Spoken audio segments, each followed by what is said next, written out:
You're listening to The Edge with Mark Thompson. Hi, it's Mark, and welcome.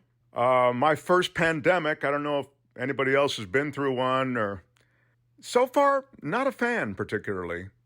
Yeah, just really don't like it. Thank you for checking us out. I hope you'll enjoy the conversation with David Farenthold from the Washington Post. I have such great respect for him. His investigative work documents so much about this administration, the Trump administration, which is, in my judgment, openly corrupt and self-dealing. So that's my bias. I tell you it going in. But I think anyone who's clear-headedly looking at the evidence has to agree. And this is a heady episode. After Farenthold from the Washington Post, Professor Edward Goldberg joins us. His new book is about trade policies and globalization. It's all very approachable. It's intriguing because our nationalist trade policies, where we are just looking for America, and everything to be made here and sourced here, it flies in the face of every bit of economic progress, and you can't fight globalization. So the professor talks about some of the things. I like to call him the professor because it makes it sound even more erudite a conversation. The professor and I, we talk about a couple of things that we think you all should know. Me from the back of the class, him from the front of the class. It's intriguing. And his new book really explores all the ways that these nationalist policies undo a lot of good things about doing business with the world and how critically important it is to do business with the world. So that's in the second half of the show. Let's get started. This is The Edge. The advantage, it means. Hey, look, I just spit on me for no reason. That's horrible. Is there some comfort in uncertainty, do you think? You're a degenerate. Because Australian Shepherds need action. Wow. Yeah. This is The Edge. That's a self-loathing term that I use. Oh, got it.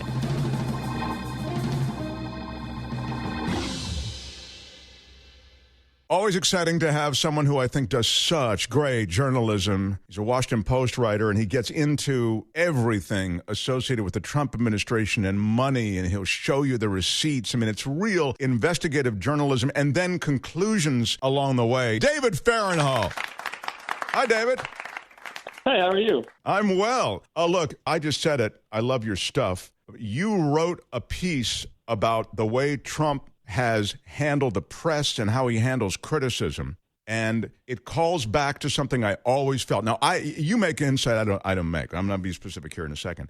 But before Trump actually won, I felt this guy, I grew up back east, and I knew a lot of people in New York. I mean, I knew that he was a fraud and a con man. It's just obvious to anybody who'd been around it. And he found this perfect storm of the political climate in Washington and also throughout the country, obviously. But I guess what I was getting at in that mention is that he was coming off this Trump University judgment in which he was exposed as a fraud and a con man, that university was exposed as just that, a fraud. And it was real people losing real money in all of that. Was it $25 million, I believe, he had to pay, that the university had to pay? So I'm getting at this because I used to say, we're all being enrolled in Trump University. That's what he wants to do to this country if he wins. It's a fraud. He's an incompetent, and God knows what he'll grift in the process. So you can see my bias is clear.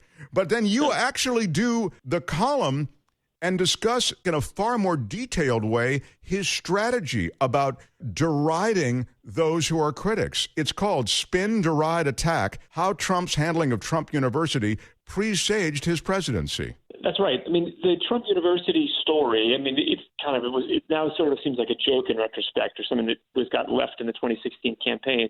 But really, the Trump University tells you almost everything you need to know about the way that the Trump administration was going to run, both in the way that it was created, the way that he sold himself at Trump University, which had a lot of parallels to 2016. Trump University, the premise was, Donald Trump, I'm so rich, I've made all the money I need. Now I'm going to put my brain to work for the little guy. I'm going to stand up for you. I'm going to make you a millionaire, make you a billionaire. And then he makes these promises, and then it turns out to be a money-making scheme. He said at the beginning he was just out to help the little guy, but really this is a way to make himself money. And he's promised something he can't deliver.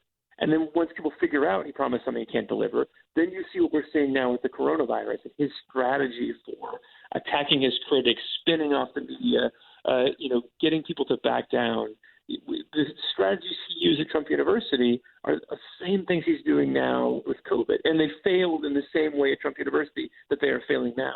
Yeah, such a great point. He represented something like, again, competence, promise, and then there was nothing behind it. But more to the point, there are opportunities to money himself along the way, I guess. I mean, that's right. If you go back and read the court documents associated with Trump University, it's maddening in a way, because when you look at it and the court records, you see it from the inside. You see the way Trump University was set up.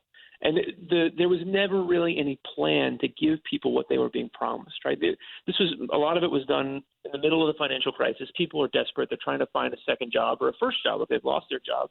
And they turn to Trump, and Trump says, I'm going to make you a millionaire in real estate. There are secrets that I know that nobody else knows, and I'm ready to share it with you.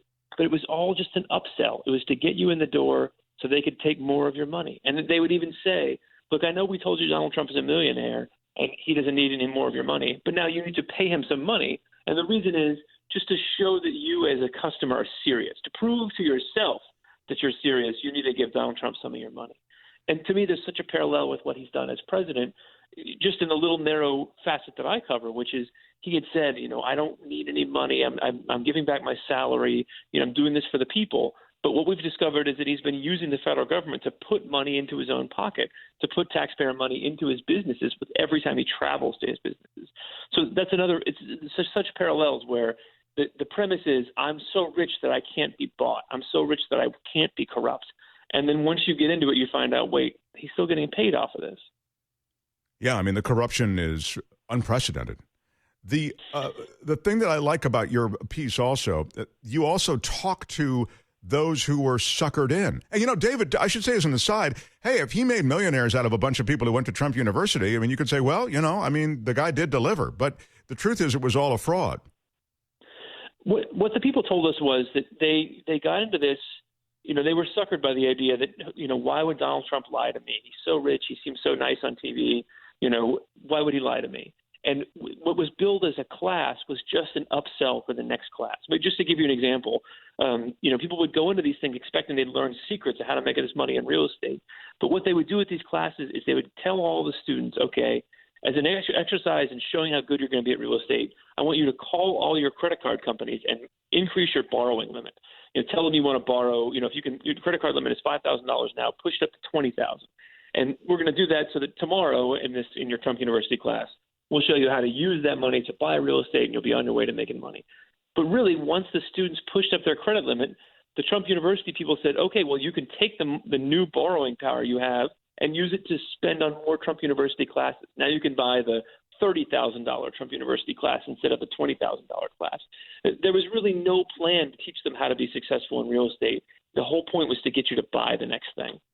That is grifting that seems so obvious, but I think when you're desperate, as so many of those Trump University people were, you kind of sort of feel probably like, well, I've come this far. Maybe there really is something at the end of all this. And they even had scripts that they would give to the professors, to the instructors, who were really just salesmen.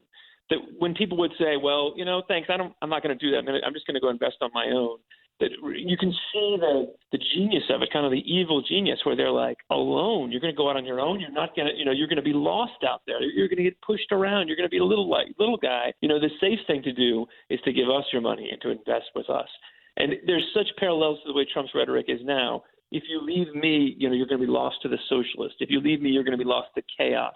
The safe thing to me is just to double down in me, even if you don't like what I've been doing so far. Outside of me, there is only chaos and destruction. From your piece, it's something I think about all the time, said Tristan Snell, who is the lead attorney for the New York State Attorney General's office in a lawsuit against Trump University. Snell said the school, quote, had a fulfillment problem, end quote. It could not deliver on the enriching real estate secrets it promised. Maybe that's a good metaphor for what's happening in America, is that we have a fulfillment problem. What a interesting way to put it. You sold X, Y, and Z, and you can't actually fulfill the order. And there is such an interesting parallel to Trump's sort of the way he's handled coronavirus. Obviously, this is a difficult problem that would have challenged any president. But his approach to it has really mirrored Trump University in that he tried so little to actually produce the result he promised. He would say, coronavirus is going to go away. It'll disappear very soon. And he put so little effort into actually fulfilling that promise, and so much effort into convincing you that the promise had been fulfilled, even when it wasn't. And that worked for him at Trump University, but it's much harder with a virus. The virus doesn't care. The virus doesn't care about public relations or media, or there's no mind to be changed there. I think that's one of the real parallels, and it shows you why it hasn't worked for him, is because he's never interested in the solution, but just in the perception of the solution. I think that's just a terrific take on it. And we see it in so many ways. Virtually his every utterance is just that. It's selling sunshine. But so many people are not getting sunshine now that you can't explain it away. I think it was easier to do when there were 15 cases. And he was saying, oh, this is going to be nothing. Are you kidding? I've sealed the borders and everything's terrific.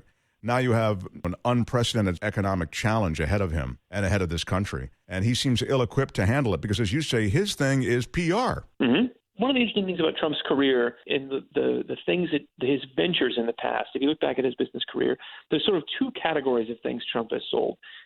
When he sells things that are aimed at wealthy people, at sort of elite people who are sophisticated and able to judge, the quality of things they're given, like golf courses, hotels, office buildings.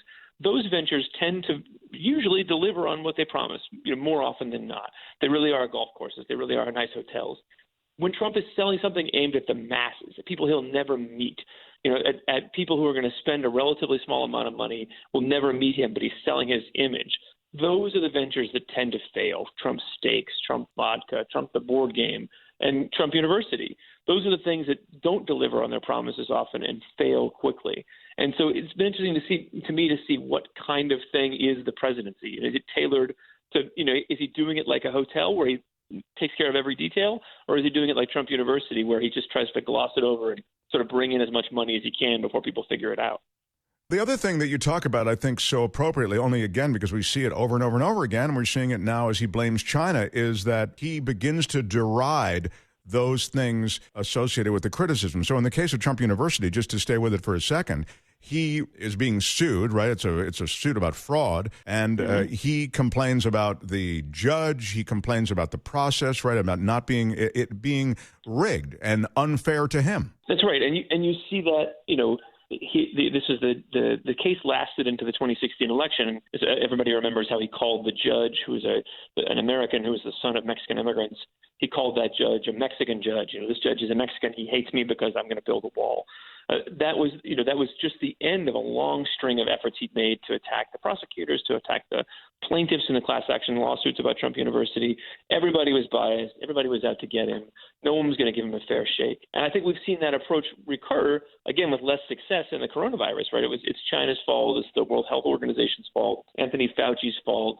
Looking for somebody to blame, this on. It's not really my fault. Somebody else was against me. The human cost is just so high, and it's in evidence every day. All the people out of work and of course, all the people sick and dying. Tell us what happened with Trump University and with that lawsuit. Well, so Trump University sort of abruptly shut down in 2011 as there were a string of complaints from former students. There were state investigations in Texas and New York. There was a class action lawsuit from former students in California. Basically, it became untenable. People had sort of figured out how Trump University worked, and so they abruptly shut the school down. Then there were three lawsuits, two in California from regular plaintiffs and one from the New York Attorney General that went on for years and were actually settled. And so on the one hand, the lawyers who were responsible for those lawsuits say, we succeeded. We beat Donald Trump. We didn't get distracted by the head fakes. We focused on the real substance and we beat him. We got this $25 million settlement, which was probably a lot more than Trump would have paid if he just settled those cases earlier on. But, it's sort of hard for them to claim a complete victory because the reason he settled is because he had just won the presidency. He wanted to get this off of his plate. He suddenly had a much bigger prize in hand and didn't care as much about Trump University anymore. Yeah, there was a bigger con going on, and it paid off. The thing that happened in Florida, he had a relationship with the Attorney General Bondi down there, because they were going to pursue a case against Trump University, and then that got funky through Bondi, right? Yeah, so Pam Bondi, who was the Attorney General in Florida then, her office was evaluating whether they were going to join an existing lawsuit by the New York AG against Trump U. Trump University had operated in Florida. There had been a lot of complaints about it in Florida. And around the same time, Bondi solicits a campaign donation from Trump, and Trump gives it for $25,000. Incidentally, Trump manages to break the law while giving that donation because he gave it using his tax-exempt charitable foundation. That you're not allowed to give political gifts from charities. But he gives $25,000 to Bondi's campaign. Bondi's office drops basically they don't look into Trump University anymore. Bondi has always said that she wasn't aware of the two things. The gift had nothing to do with the decision to drop the Trump University case. But they certainly happened around the same time. In Texas, also, the attorney general, is Greg Abbott, who's now the governor of Texas, they also decided not to pursue a case against Trump University. Trump also gave a gift to Abbott, but much later. I mean, I mentioned it also in the broader context of today, because I think there is a lot of co-opting going on with this administration, and that's sort of the way he does business. I can co-opt you with my donation, or I can co-opt you in the case of the administration. I can co-opt you by bringing you into this administration. And Pam Bondi, the Florida attorney general who decided not to go after Trump University, later became Trump's impeachment lawyer. So she got a very prominent role in Trump's impeachment process a few years later. And finally, just on that, because you mentioned charity, it reminds me the Trump organization is barred from charitable organizations, I think, starting in New York State. Is it limited to that? Yeah, so Donald Trump is barred for a particular period of time. I think it's 2 years from starting or serving on the board of a charity in New York State as a result of his mismanagement of the Trump Foundation. So the Trump Foundation, which we wrote a lot about back in 2016, he broke all kinds of charity laws in terms of using the charity to buy things for himself, using it to give political donations, using it to help his own campaign. He was sued by the New York Attorney General and settled for $2 million in that case, and also accepted this bar on, he's the president of the United States, but, he couldn't be on the board of the Staten Island Little League for a while because of his past bad actions. So in an administration that has so much going on, it's odd that this rich revenue stream that he works to maintain is played out in so many different forums. And I guess that's what I like about your writing, David, is that you talk about the different ways that he monies his own businesses through forcing, for example, Secret Service people to stay there, or military people to stay there, or the vice president's contingent to stay there, even if it's not logistically the place to stay. And we're talking about moneying himself to, tens of millions of dollars as a result. And of course, this leaves out foreign governments who regularly patronize Trump establishments before or during the time that they have conversations with this administration. Well, one of the sort of simplest questions you could ask about Donald Trump's tenure is, how much money have taxpayers paid into his businesses since he became president? And nobody will give us that answer. So we're trying to sort of build that answer ourselves, one receipt at a time, looking at public records. And we found at least $970,000 worth of taxpayer payments to Trump's businesses since he took office. But the real number is probably a lot higher because, in many cases, the records are still missing. Sure. I mean, and in all the ways that I mentioned and more. I mean, there are all sorts of ways that Trump businesses can receive revenues. And now that he's running for re-election, of course, there are huge opportunities within a re-election process, as you know, to money yourself and your family. I mean, that just is a kind of tried and true corruption. And that's another area where we don't really know the full extent of how much money he's gotten from his own campaign. Because there's a lot of sort of dark money within the Trump campaign, money that is paid from the campaign to a vendor controlled by the campaign manager, and then from whence it goes, we don't know. But we do know that the Trump campaign has spent millions and millions of dollars at Trump properties since he was elected. So since 2016, the Trump campaign has spent all this money to rent office space, to hold events, to pay for catering and hotel rooms, which is a way of converting campaign donors' money that people gave thinking that they're going to fight Joe Biden or fight socialism and help Donald Trump. That money is diverted from a political cause into personal revenue for Trump's private business. So we know of millions of dollars of that already, and there's likely more out there we don't know about. The question about what happened with the Trump rallies during the time that COVID-19 is ravaging the country and that you can't be in all these public places and close quarters and all the rest. Now the president is doing these tele-rallies, and there are a lot of these sort of tele-rallies probably going on. But I use the term tele-rally because I learned from your piece in the Washington Post, that Trump's new effort to do these rallies that he's doing around the nation as an event that, well, you'll have to explain to me what it is. I mean, I guess it's a virtual event, essentially, that his company applied to trademark the word tele-rally right before he held the tele-rally. That's right. And his private business, I should say that his private business, it makes a lot of money off campaigns, but it's usually for things like hotel rooms and office space. It's not sort of directly campaign work until recently. So the Trump organization, the private business, applied for this trademark to hold, quote unquote, tele-rallies. So it said in the trademark, look, we will be getting into the business of organizing political events. And then, as you said, 3 days later, the Trump campaign, which is sitting on a huge pot of money and can spend it on whatever it wants, the Trump campaign starts holding, quote-unquote, tele-rallies. Now, we don't know if money changes hands. We just know the timing of those two events. We'll know next month whether there was any money paid from the campaign to the Trump organization to hold these things. And I should say that these tele-rallies, it's not like there was some great technical or organizational genius involved in setting up these tele-rallies. Basically, they're called rallies, but it's not really anything like a rally. There's no audience interaction. There's no way to talk back. There's nobody else even on the line. Basically, it has the feel of Trump leaving a really long answering machine message for Wisconsin. Like he'll get on the phone and he'll say, "Hello, Wisconsin," and then he'll talk sort of about whatever he wants to for 25 minutes and then say goodbye. And that's the rally. There's not even any video component. It's just audio. But the idea that he would go for a trademark on the word tele-rally, I mean, it's, again, fiendishly clever. Yeah, and we'll see if the campaign is paying him for that. I couldn't get the campaign to comment about that. But yes, it is strange that his private business trademarked that word 3 days before his campaign started using it. David Farenthold, how do you get so much of this information that you get, given the fact that it's walled off? I've heard that freedom of information requests are actually being held up now in Washington in greater numbers and for much longer periods of time than they used to be. Well, FOIA requests are always slow in Washington, and they're especially slow now because of COVID. But what we've done is sue. We filed Freedom of Information Act requests with the Secret Service and the State Department, asking sort of for some pretty basic questions. You know, when Trump went to his own properties on all these dates, how much money did your agency spend at his property? And, you know, they're supposed to get answers back in 2 weeks, and we didn't. And when we didn't, we sued. And so now we're negotiating with them to try to get a faster schedule. But that's what it takes. If you just ask for these things and wait, you can expect to not get them or not get them for months and months. What's the relationship between Eric Trump, Don Jr., family members, and the White House? Clearly, they've been given security clearance because Trump interceded to get it for them. But I guess my question is, are they on the public dime at all, or do they make all their money from the Trump organization and from sort of related endeavors? They do not get any public payment. So the federal government pays for their security. And so when Eric travels to his properties and the Secret Service comes with him, then the federal government is paying Eric Trump, for his protection. But Eric and Don are not paid by the government. The interesting thing about them is that they had said at the beginning of Trump's administration, we'll be walled off from government. We're just going to run the business. We're not going to mingle government and the presidency together. We're going to, they called it separation of church and state. We're going to be totally separate.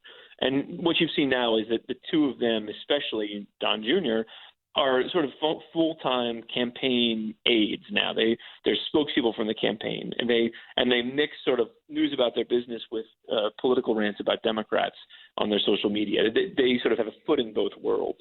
So I don't think they're getting paid by the government, but they certainly have given up on the idea of standing apart from Trump and his campaign. It is fascinating. It is absolutely fascinating. And as I say, I'm upfront about it. I think the guy is a massive con and grifter and utterly incompetent when it comes to administering anything. And, that's been, I think, demonstrated since he's been in business. He's had bankruptcies, 6 times, I think, along the way. A couple of casinos. Yeah. And so he's not some ninja businessman.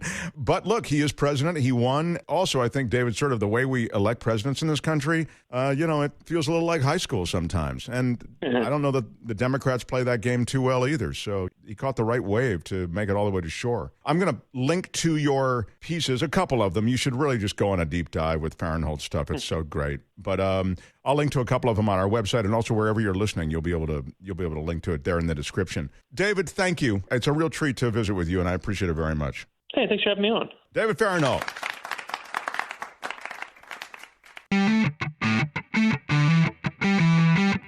I want to thank you for all the ways that you support my friends on the Edge podcast. And if you haven't already, why don't you show your support and subscribe?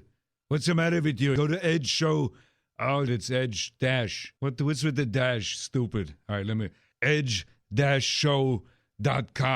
Stupid. Why is there a dash? This is The Edge. It's a pleasure to bring in a smart guy. Edward Goldberg has a new book. It's called Why Globalization Works for America, How Nationalist Trade Policies Are Destroying Our Country. and this isn't his first rodeo when it comes to books. The Joint Ventured Nation, Why America Needs a New Foreign Policy, is a book that Edward Goldberg wrote a couple of years ago. And I'm excited to learn about the changing landscape internationally. For Edward Goldberg, welcome, sir. Thanks so much for having me. You know, it strikes me in this moment in time, with this pandemic the way it is, the landscape is changed, maybe forever, probably forever. But also, this country, America, our stance in relation to the rest of the world during the pandemic has changed in a way that I never would have imagined it would. Usually in pandemics, and based on everything I've read, there's almost a default position, which is that nations work together. And instead, we almost immediately defaulted to, we have to pull back from the rest of the world. It's so strange. You know, I think about it. When I was a kid, my passport, an American passport, was the golden passport. Now I'm told as an American, I'm not allowed in anywhere in most places in the world. The world has changed so quickly, and it's shock after shock after shock. One of the things that amazes me, and this is exactly what you're saying, how we're not leading on this issue. In fact, interestingly enough, I mean, President Trump is maybe rightfully accused of trying to be an autocrat or whatever. But the one thing he doesn't do that dictators do, he gives up power. You know, he gave up power of the federal government to let 50 states run the pandemic crisis. That doesn't make any sense. He's given up U.S. power all over the world. Doesn't make any sense. So when you say he has given up U.S. power all over the world, you're saying by pulling back, and this is what you're implying, that by pulling back, all of these areas that we had influence over, we're now losing influence in, or we have no influence at all anymore. Exactly. Look at the WHO that he put in, did the documentation for withdrawing. You know, if you're not at the card table playing the game, you have no chance of winning the game. It's so funny that you say this, because the first thing I was saying was a version of what you've just said, which is, how can you pull out of the WHO, A, as I've suggested, this moment in time, this critical moment, but B, with the complaint that China has too much influence, which I agree with. I mean, I think Trump's right about that.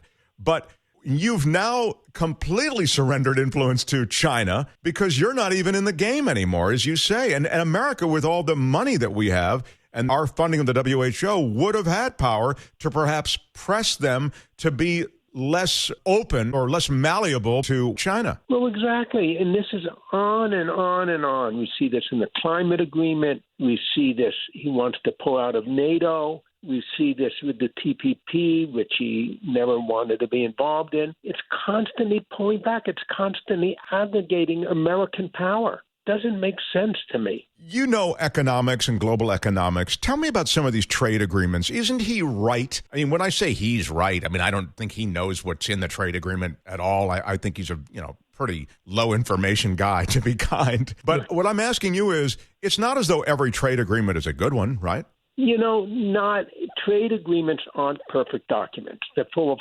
compromises. Every country's industry gets in, pulls and pushes back, pulls and pushes back. I mean, this is what a great trade agreement is, okay? That's why one tries to do them in secret so you don't have all this lobbyist interest in a trade agreement. So a trade agreement is not a perfect document no matter what. It's always a compromise.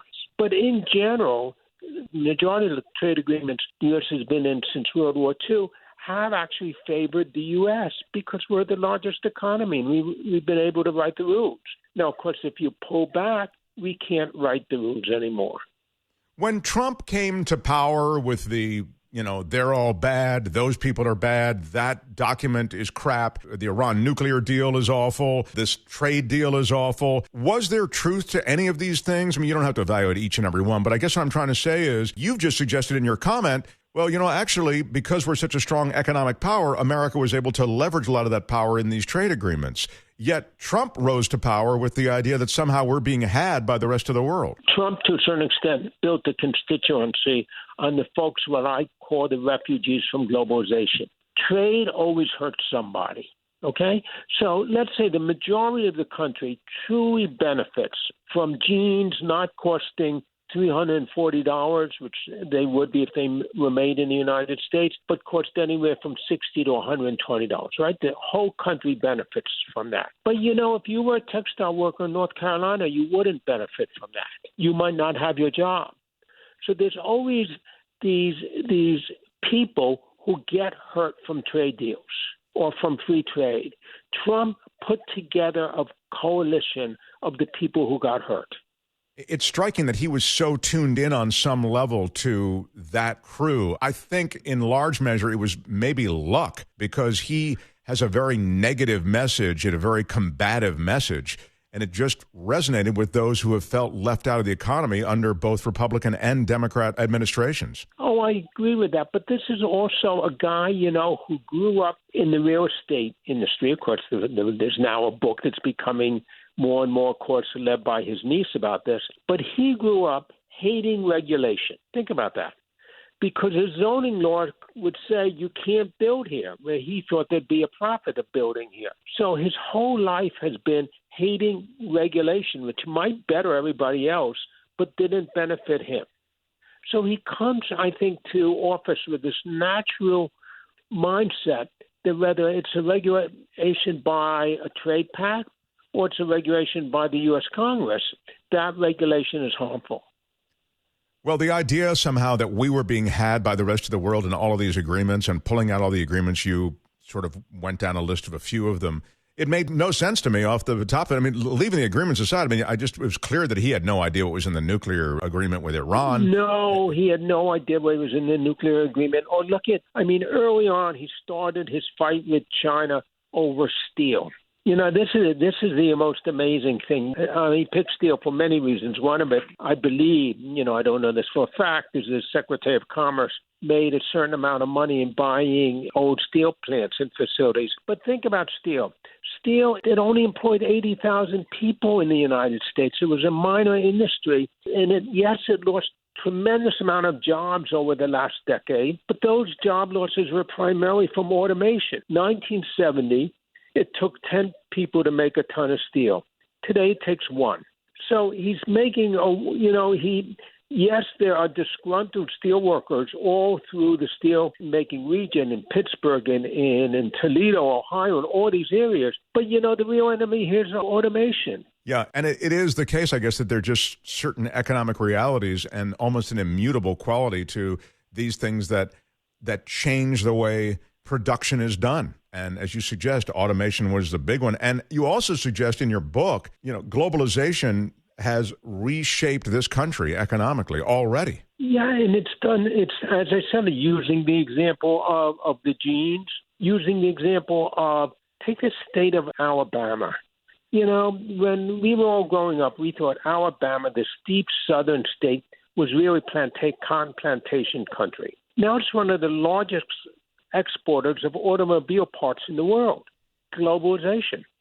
The idea that globalization is sort of a function of the modern age is flawed, right? I mean, in fact, you tell a story about, was it tomato sauce or tomatoes? You tell a story about tomatoes in your book. Yeah, it's a story I actually love. So the tomato that we always think about is, we associate tomato sauce and the tomato somewhere in our consciousness with Italy, right? And covering pasta, right? That's tomato sauce. The tomato represents an older form of globalization. It originated in the Andes Mountains, of all places, as a fruit. It then somehow, through trade or whatever, gets to the Aztec Empire in Mexico City.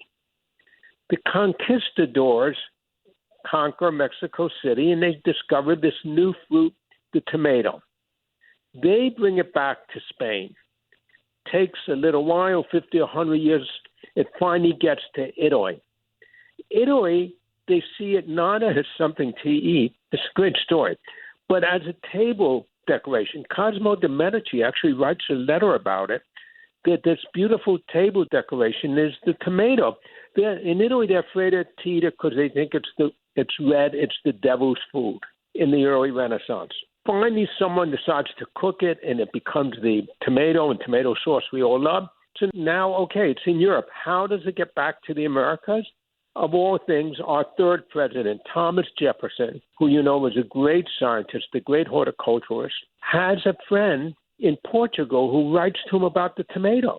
And the friend brings the tomato plant to Monticello for Thomas Jefferson to plant. And that's how we get the tomatoes in America. It's absolutely Isn't it amazing? wild. That's globalization. Yeah. Culture mixed upon culture, mixed upon culture. And one of the things that we have done, I feel, as Americans, and I thought one of our most effective tools, and I guess I'm asking you because you know the territory, is exported our culture through motion pictures and entertainment. Oh, for sure. This is Joseph Nye up at Harvard Kennedy School calls this our soft power, where this was truly a way of projecting American culture and consequently power around the world. Unfortunately now, this has become negative in a way, and a lot of the world has begun to resent us because they resent the Trumpian moves. And, you know, the best example of this is what I just said about passports. You're saying that they're essentially walling off their nations to American travel. Correct. Well, because we are now the ones with the virus, with more, you know, we are the first or second largest amount of cases of COVID in the world. They look at our strategy and they go, these guys are out of their minds. Well, we have no strategy, and this is what gets back to what I said about Trump is abdicating power.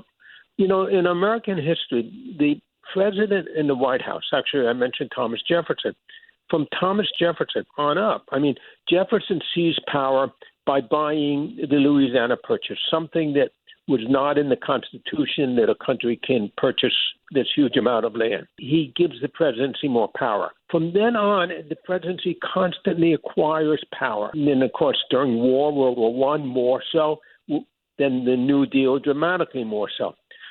Trump is the first president to actually really give up power, give up federal power to the states.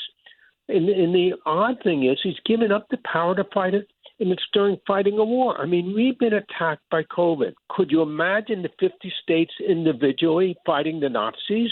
It doesn't make any sense. Yeah, I never understood. I mean, I guess I understood because clearly, and I'm sorry, this is my opinion, he was ill-equipped for the entire job, but certainly as this crisis hit, ill-equipped to administrate it, and so he just didn't. And by leaving it to all the states, you have this Hunger Games being played out with people trying to outbid each other and secretly take PPE off of a plane so that the feds don't get it. I mean, it was utter insanity and continues to be utter insanity. And the states are now boycotting citizens from other states. No, that's a great point. Yeah. It's crazy. We're all Americans. So one of the things I wanted to ask you about was this idea that the demonization of globalization was so effective politically. You think it's just that people feel left out of an economy and they're looking for something to hang that on? You know, I think it's an easy enemy. And once again, my example of the genes. I don't think that I think most people in the United States don't associate it from the fact that they buy cheap jeans or cheap sneakers or cheap household appliances because of globalization. It's all over the place. So it becomes an easy enemy to attack. And, you know, you have the people who did get hurt, and you put that all together. Globalization is just easy to attack. It's the other that you really can't identify. Well, it's the point that you make in your book, though, that's so interesting to me. You talk about the fact that really we're the beneficiaries of globalization far more than we are the victims of globalization. I'm talking about economically. Oh, for sure. I mean, you know, let's start at the very beginning. The U.S. is a child of globalization. It's part of our DNA. It's our mother's milk. You know, if you look at globalization as financing, which I think it's much more, you know, how we finance the Revolutionary War. Borrowed money from the Dutch and the Spanish and the French. How Jefferson financed the Louisiana Purchase that I just brought up. That was done by floating bonds in Amsterdam and in London. We didn't have the money. We bought it on spec. How did we finance our Industrial Revolution after the Civil War? Also, all through Europe. At one point, there was a separate section of the London Stock Exchange just to trade U.S. railroad shares. So we've totally benefited from globalization. Then just all the ideas. One of the great things about globalization is all the ideas that get mixed together. And that's actually what makes America great. All the different thought patterns and different ways of doing things. It's allowed to flow back and forth.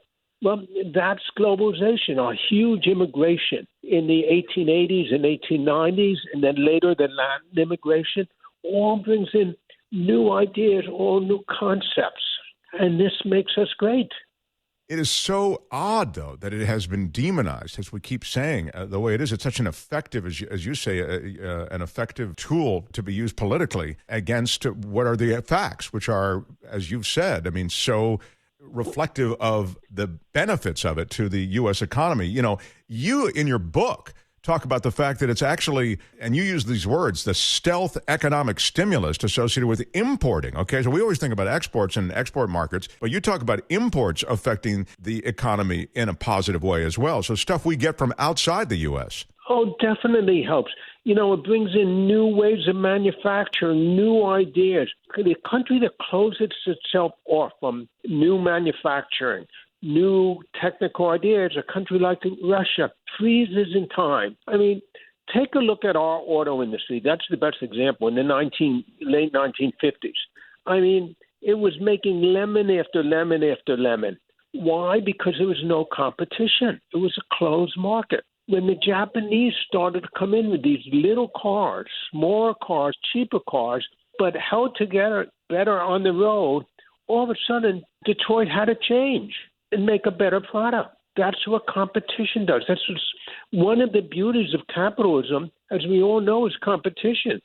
But if you keep the competition out, the economy doesn't move forward in new developments as quickly as it should.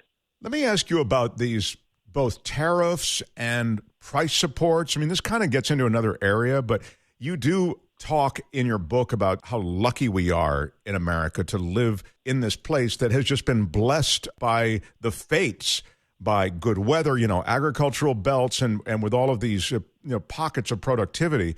But I guess what with that as a backdrop, tell me about how tariffs and price supports work into the U.S. economy. I've always felt as though, we're not really seeing a free market play out in the U.S., are we?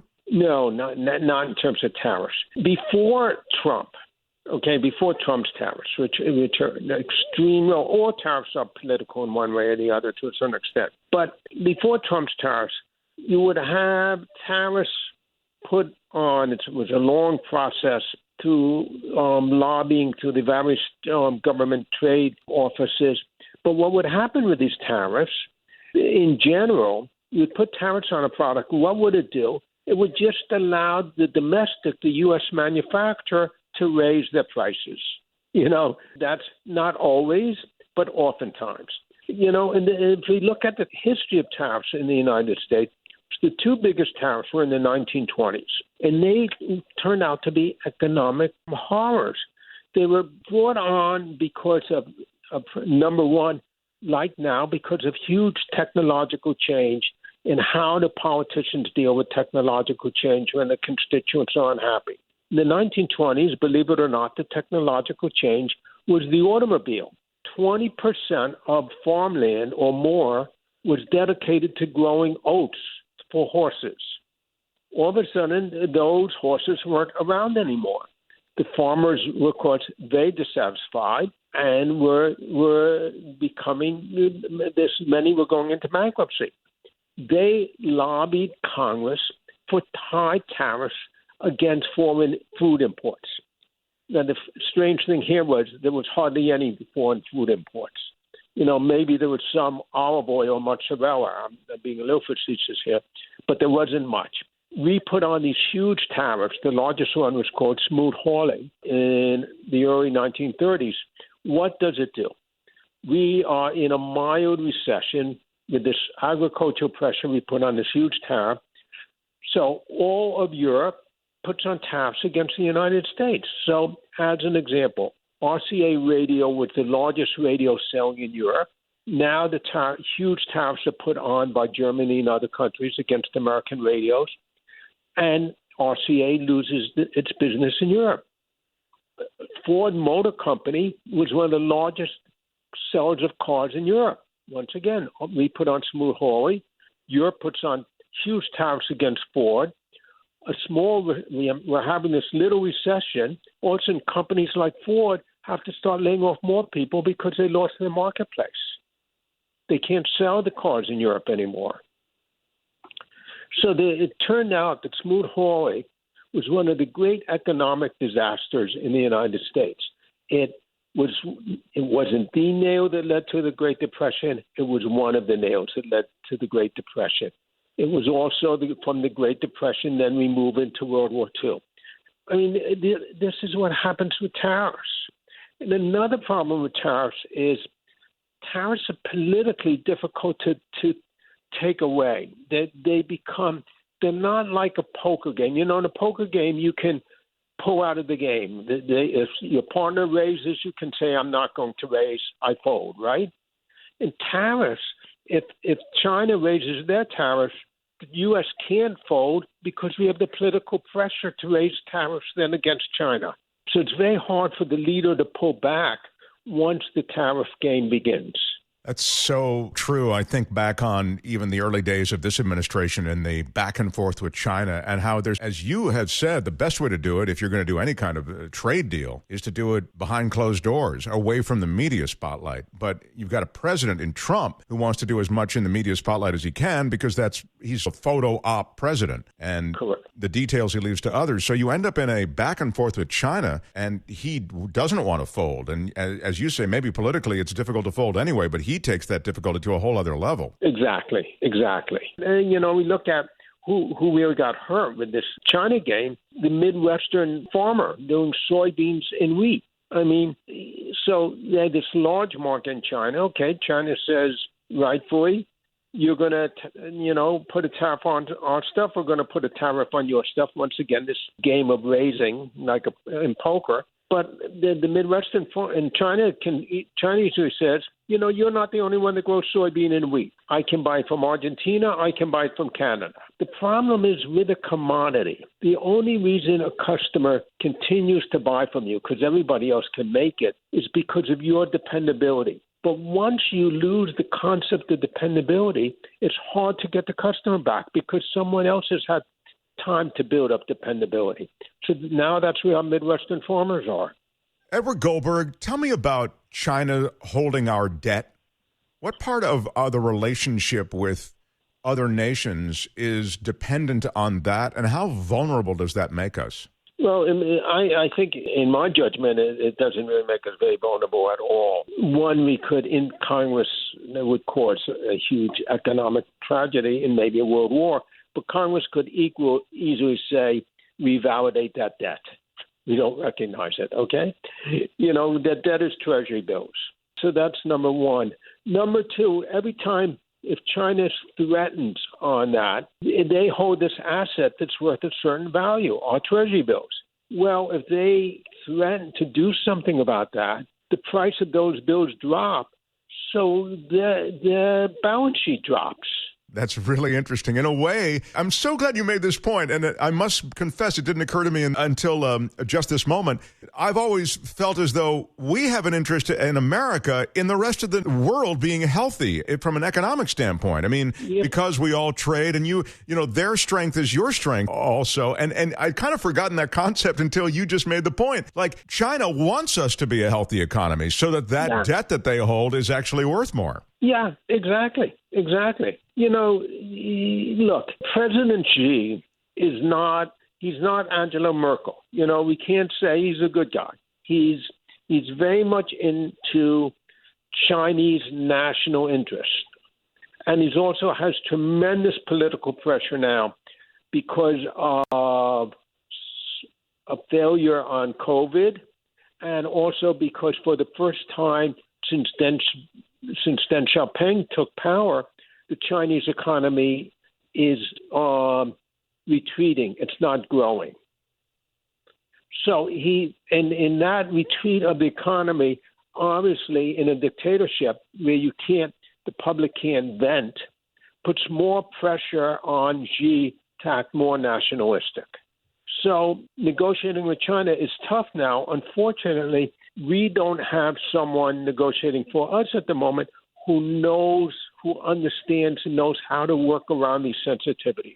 Well, I think also those sensitivities and subtleties that you describe are frankly lost on this administration. And the guy who is shaping policy, remarkably, is a guy who just goes to all of these meetings, if he attends them at all, with just his gut. Yeah. You know, he hasn't read the briefings oftentimes, and I don't want to get into the whole thing on it, but I mean, what you're describing reflects a sort of detail and a knowledge of subtlety in our relationships with China and in their economy and their politics that I feel, and none of that, I suspect, is landing in Trump's brain such that it's being worked through in any kind of articulated policy. Yeah, I agree with you. It all seems to be personalized. Yeah. You know, they did something to me, and they're not letting me shine. You know, it all seems to be a game of Trump's ego and not a game of, you know, there's no long-term planning here. There's no strategy.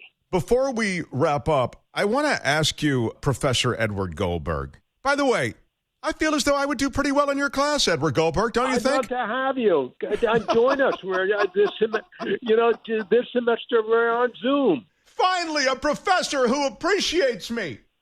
Join us. Come on. We're on Zoom this semester, which is really annoying to teach on, but, you know, thank God we have it. It's better than nothing. So yeah. At the New York University Center for Global Affairs, you can find Professor Edward Goldberg. But I have to say that someone who was a guest lecturer told me, he was a doctor. He told me, and then I will get to my question, but this is just a little digression. He told me it was weird, Mark. He said, I prepared all of this stuff for the class, and this was pre-COVID-19. He said, this huge lecture hall, there were maybe 11 or 12 students there. And he said, people were watching online. He said there was a stream of what I was doing, and they were all in attendance. He said, it's not as though no one saw what I was doing, but I'm just so unaccustomed to speaking before a lecture hall that's essentially empty because everyone's watching online. And you're kind of experiencing some of that now. Your lectures and your classes are Zoom dependent, right? Well, they're Zoomed, and, you know, from a teaching standpoint, of course, a teacher likes to be a performer, right? I mean, that's what you do. As a professor, you walk around the room, you know, and you get the feedback from the audience, the class. Yeah, right? and you have, not to interrupt, but I think a good teacher is selling a concept. There's a dynamic to teaching. I think you've done it here in our conversation where you make points and make them land cleanly so that students walk away knowledgeable. Well, but thank you. But yes, there's a dynamic. You lose that on Zoom. You know, I mean, it's just much more difficult to build that excitement. I mean, as I said, fortunately we have it. I mean, the technology is a blessing because it would have been a disaster from anyone from graduate school, which I teach, down to elementary school without this technology at the moment. So fortunately we have it. It's just much more difficult to convey an idea on it. You know, you have a bunch of different concepts, and they're all in your book, the most recent book, Why Globalization Works for America. One of the chapters of your book, and again, within the overall chapter, there are all these different concepts, is how Downton Abbey resonates in America today. Can you give us a snapshot of that? Yeah, because, you know, Downton Abbey, we all know the movie and the TV show about this very, very upper-class British aristocratic family that was trying to hold on to their way of life while the world was changing. And, you know, in the beginning of the series, actually, they ran out of money. The head of the estate has to marry the daughter of an American millionaire. It takes place around 1912, 1913, turn of the century kind of thing? Exactly. And in fact, actually, my book actually was finished before the pandemic began. Downton Abbey has a couple of shows on the Spanish flu, which I just recall right now talking to you about it. But so the chapter title becomes more relevant.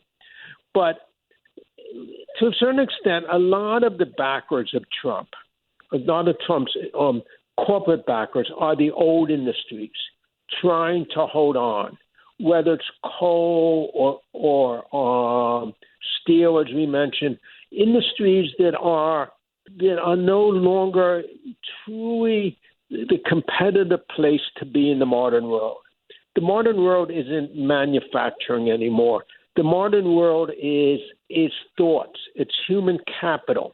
And manufacturing is yesterday's business, is yesterday's industry to a certain extent. And where manufacturing is happening, which is still in the United States, we're still one of the largest manufacturing countries in the world, but it's more and more automated, as I pointed out, in terms of steel. And so I use Downton Abbey as a reference of the Trump backers who are just holding on, trying to prevent tomorrow from happening, the Trump industrial backers. I'm reminded of the, and you even mention, I think, the buggy whip business in your book.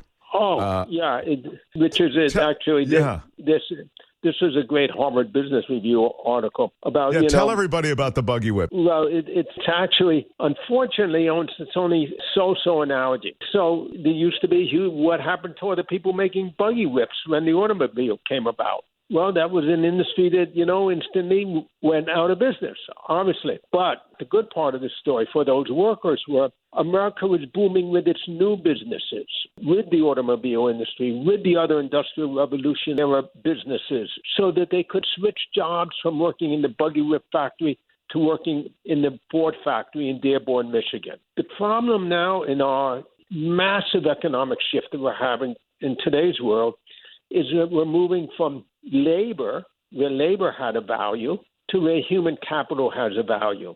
So you can't instantly move from making steel to designing a computer.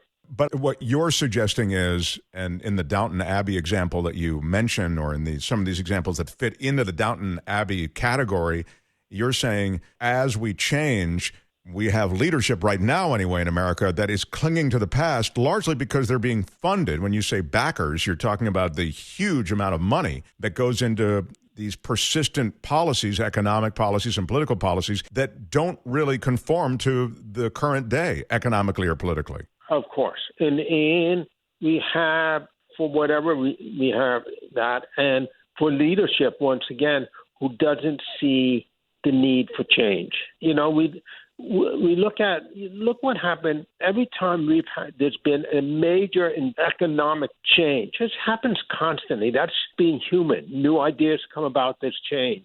So we look at when America, I referred a couple of times to our Industrial Revolution, from 1860 to, let's say, World War I. It became problematic.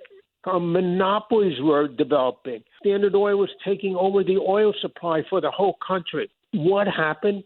People like Teddy Roosevelt, and then it went on to Woodrow Wilson, said, look, as president, we have to once again seize power that's not in the Constitution, but for the benefit of society, break up these new monopolies. Now, the guys who wrote the Constitution, Hamilton and Madison, they never heard of a monopoly. They never heard of an oil. They never heard of steel. So Teddy Roosevelt said, hey, we have to do things for the age that we're living in now. So we have the antitrust legislation. We have all those reforms that ended up with Woodrow Wilson and the Federal Reserve Bank. Same situation comes shortly after with the Great Depression. Now we have to build a safety net because for the workers that suffered from industrialization. So we have Social Security, all these labor-friendly rules. We have unemployment insurance, all these things coming out in the New Deal. Well, once again, Hamilton and Madison had no idea of Social Security. They had no idea of unemployment insurance. The country wasn't industrialized. It was all agrarian. Roosevelt and Congress seized power to Washington to make this society better. Now, for whatever reason, as I mentioned previously, the president's given up power back to the states. Well, I also think some of that antitrust legislation feels as though it's melted away. Certainly the disposition toward mergers and the power being concentrated in a handful of corporations, that concern has gone away. For sure. Without a doubt. That's changed. I totally agree. I love the book, Why Globalization Works for America, How Nationalist Trade Policies Are Destroying Our Country. Such a distinguished guy. You're so cool to hang out and explain some of this to us. Professor Edward Goldberg, he's there at New York University's Center for Global Affairs. Thank you, Professor. Thanks for having me. Great fun. Hope you enjoyed our conversation with David Farenthold and Professor Goldberg. Thanks for all the ways you support this show. You can support by going to our website, edge-show.com, and click anywhere on the Amazon link if you're planning on buying on Amazon anyway. If you're not planning on buying Amazon, then don't. But if you are, somebody's buying on Amazon because their profits are at record highs. So go through that click on our website, anywhere it says Amazon, and it will take you through to the same Amazon you'd normally be shopping on, only we get a little piece of whatever you spend. If you want to reach the show, it's edgewithmarkthompson@gmail.com. And until next time, bye-bye. This is Donald J. Trump, President of the United States. Mark Thompson is a huge loser. His show, very bad, weak, soft. But if you're interested in crap and you're a communist, you can go to edge-show.com. I don't recommend it.